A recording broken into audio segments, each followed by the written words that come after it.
ভারতের লোকসভা নির্বাচনের ভোট গ্রহণ শেষ হয়েছে। বিভিন্ন গণমাধ্যমে প্রকাশিত ৩টি বুথ ফেরত জরিপে দাবি করা হচ্ছে পশ্চিমবঙ্গে এবার আর তৃণমূল কংগ্রেসের দাপট থাকবে না।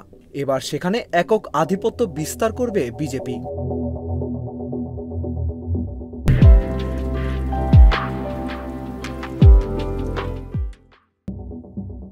ভারতীয় সংবাদ মাধ্যম এনডিটিভি বলছে, ২০১৯ সালের লোকসভা নির্বাচনে বাজিমাত করেছিল মমতা বন্দ্যোপাধ্যায়ের তৃণমূল কংগ্রেস। তবে এবার বুথ ফেরত ৩টি জরিপ বলছে বিজেপি এখানে সংখ্যাগরিষ্ঠ হতে পারে।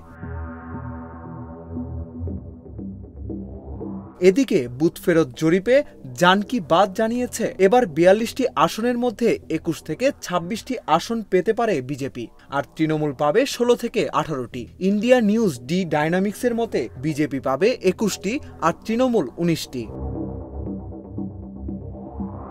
বুথ ফেরত জরিপে প্রায় একই তথ্য জানিয়েছে রিপাবলিক ভারত ম্যাট্রিস।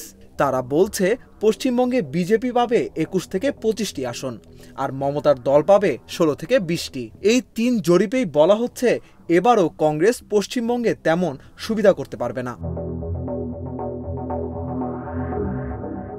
৪ জুন ফলাফল ঘোষণা করার কথা থাকলেও এই নির্বাচনে সবাই তাকিয়ে আছেন বুথ ফেরত জরিপের দিকে।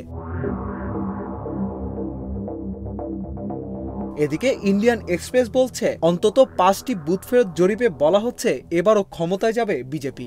এবার তাদের জোট এনডিএ ৩৫০ আসন পাবে, আর ইন্ডিয়া জোট পাবে ১৫০ আসন।